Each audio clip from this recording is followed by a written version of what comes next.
Suara tawa Maya yang renyah berpadu dengan deru mobil sport Reza di halaman rumah megah keluarga Wijaya. Bagi Maya, rumah itu adalah tempat kerjanya, sedangkan bagi Reza, itu adalah istananya. Perbedaan status sosial mereka tak pernah menjadi penghalang saat mereka masih anak-anak. Mereka sering menghabiskan sore di bawah pohon mangga tua, berbagi cerita, dan melupakan sejenak dunia luar. Maya akan bercerita tentang betapa serunya bermain petak umpet dengan teman-temannya di gang sempit, sementara Reza akan berbagi tentang tekanan dari les privatnya. Saat remaja, jurang perbedaan itu mulai terasa. Maya sering melihat Reza pulang dengan mobil mewah, dijemput oleh teman-temannya yang juga dari kalangan atas. Maya merasa kecil. Aku hanya anak dari Bu Siti, bisiknya pada diri sendiri suatu hari. Suara Reza mengejutkan lamunannya. Maya, kamu kenapa melamun? Tanyanya lembut. Reza melihat Maya yang berbeda. Ia tidak melihat Maya dari statusnya, tapi dari sorot matanya yang selalu jujur. Di sekolah, Reza adalah bintang. Semua gadis mengidolakannya. Fitri, teman sekelas Maya, adalah salah satunya. Ia melihat kedekatan Reza dan Maya di luar sekolah dan kecemburuan membakar hatinya. Fitri mulai menebar fitnah di grup chat kelas, mengatakan, Maya itu sengaja mendekati Reza, dia pikir dengan dekat sama Reza, dia bisa naik kasta. Fitnah itu sampai ke telinga Maya, membuatnya sangat terluka. Sore itu, di taman belakang yang diselimuti keharuman bunga melati, Reza menggenggam tangan Maya. Aku tahu ini terdengar gila, tapi aku tidak peduli. Aku mencintaimu, Maya. Bukan karena siapa kamu, tapi karena dirimu seutuhnya, bisik Reza. Jantung Maya berdebar kencang. Ia bingung. Reza, kita berbeda. Aku anak pembantu, kamu. Suaranya tercekat. Reza memotongnya. Itu tidak penting. Yang penting adalah hati kita. Akhirnya, Maya menerima cinta itu, meskipun di dalam hatinya ia tahu jalan yang mereka tempuh tidak akan mudah. Hubungan rahasia mereka menjadi bumerang. Fitri berhasil memotret mereka saat sedang berduaan. Ia menyebarkan foto itu dengan caption provokatif. Lihat, si anak pembantu ini sudah berhasil menjerat pangeran kita. Maya menjadi sasaran bullying di sekolah. Teman-temannya menjauhi, beberapa bahkan melemparinya dengan komentar sinis. Maya menangis di kamarnya, aku tidak pantas untuknya, Bu. Melihat Maya terluka, amarah Reza meledak. Ia menemui Fitri. Hentikan semua ini, Fitri. Ini urusanku dan Maya. Kamu tidak berhak menghakimi. Suara Reza yang tegas membuat Fitri terkejut. Di hadapan teman-teman, Reza membela Maya. Ia mengatakan bahwa Maya adalah wanita terhebat yang pernah ia kenal. Dukungan tanpa batas dari Reza membuat Maya menyadari bahwa cintanya adalah perlindungan terkuat. Skandal, anak pembantu dan pangeran, sampai ke telinga kalangan elit. Arin, putri pengusaha properti terkemuka yang sudah lama mengincar Reza, merasa Maya adalah penghalang. Arin memiliki cara yang lebih halus namun mematikan. Ia menemui Maya dan berpura-pura baik. Maya, ayo kita belanja. Kamu harus tampil. Lebih baik kalau mau bersanding dengan Reza, katanya dengan senyum palsu. Maya yang polos menuruti ajakan itu. Arin membawa Maya ke butik-butik mahal, sengaja memilihkan baju yang terlalu mahal, lalu membandingkan Maya dengan dirinya. Baju ini tidak cocok dengan kulitmu, mungkin lebih baik pakai yang ini, tapi harganya. Sindirnya. Puncaknya, di sebuah pesta ulang tahun, Arin memperkenalkan Maya di depan semua teman-temannya. Ini Maya, pacar Reza. Dia anak dari pembantu di rumahnya, kata Arin dengan suara yang lantang, membuat semua mata tertuju pada Maya. Maya merasa seperti patung pajangan yang diejek.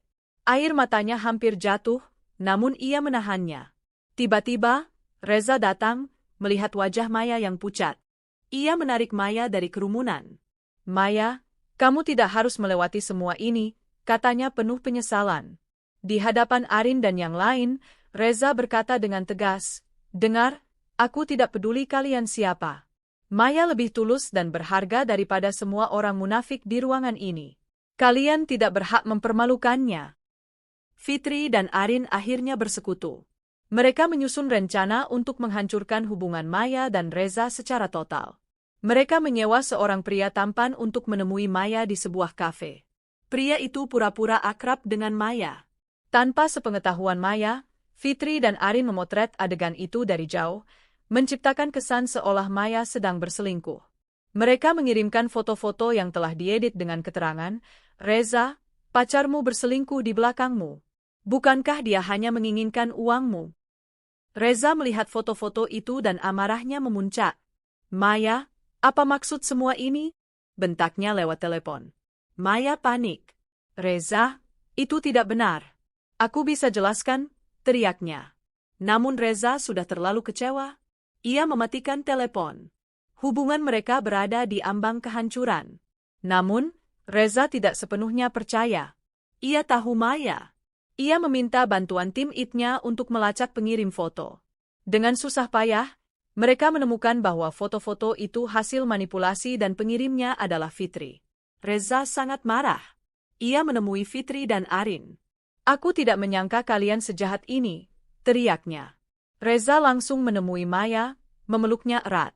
"Maafkan aku, sayang. Aku tidak seharusnya meragukanmu," bisiknya. Maya menangis lega. Cinta mereka kembali bersatu, bahkan lebih kuat dari sebelumnya. Setelah badai mereda, Reza merasa sudah waktunya membawa hubungan ini ke level yang lebih serius. Ia mengajak Maya bertemu kedua orang tuanya secara resmi. Ibu Reza, seorang sosialita yang sangat memandang status, menyambut Maya dengan tatapan dingin. "Reza, apakah kamu serius dengan gadis ini?" tanyanya.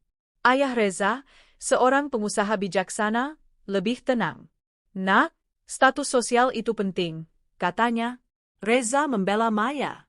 "Ayah, ibu, dia satu-satunya wanita yang tulus padaku. Dia mengajari aku arti kesederhanaan dan ketulusan. Ini bukan soal status, tapi soal kebahagiaan." Maya, meskipun gugup, berbicara dengan sopan. "Maafkan saya, Tuan dan Nyonya. Saya tahu saya tidak pantas.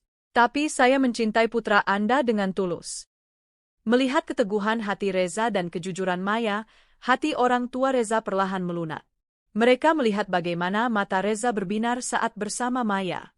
Akhirnya, mereka memberikan restu, dengan syarat Maya harus belajar untuk masuk ke dunia mereka.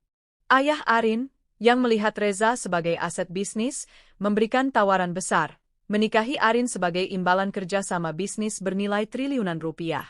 "Pilih Maya, kamu akan menjadi anak yang tidak tahu berterima kasih. Pilih Arin, semua pintu sukses akan terbuka," ancamnya. Reza menolak dengan tegas.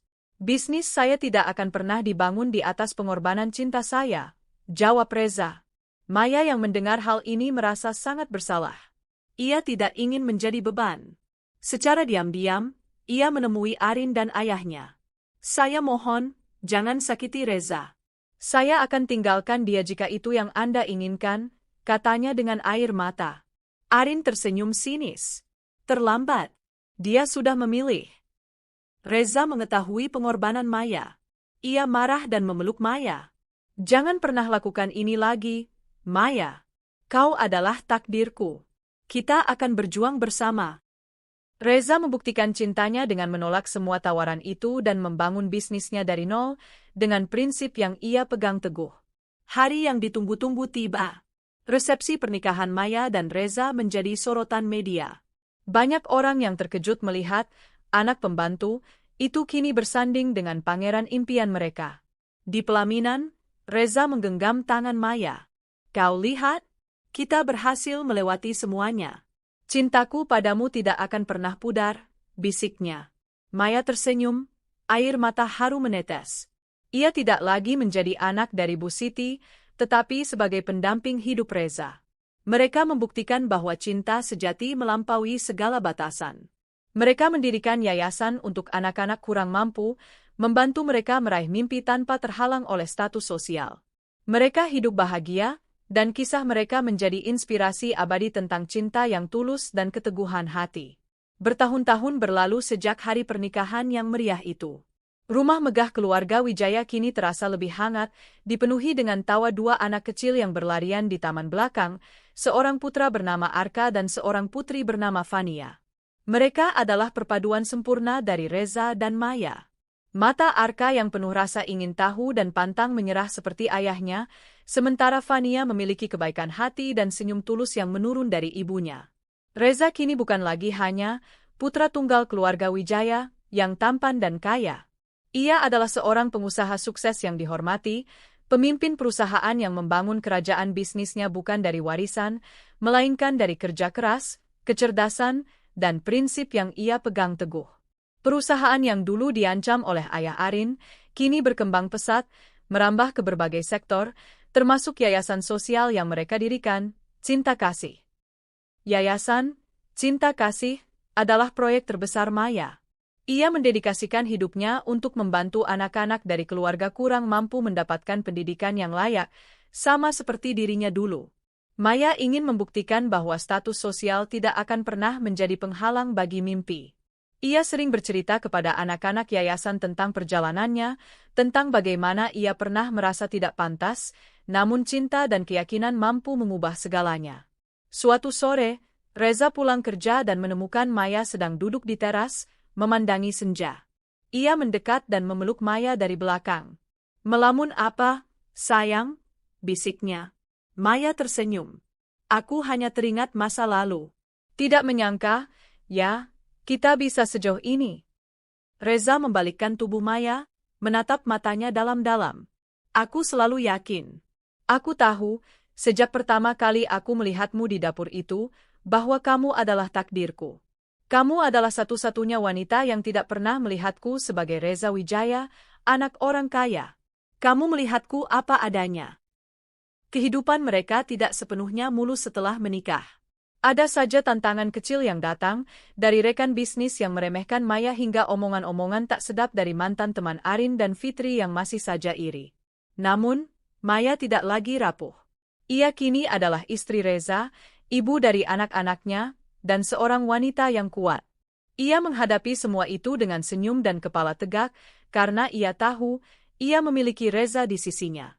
Satu malam, saat anak-anak sudah tertidur, Reza dan Maya duduk di sofa, meminum teh hangat. Reza meraih tangan Maya. "Aku sangat bangga padamu, sayang," katanya. "Kamu telah membuktikan pada semua orang, termasuk pada orang tuaku, bahwa cinta sejati lebih berharga dari segalanya. Kamu bukan hanya istriku, tapi juga pahlawanku."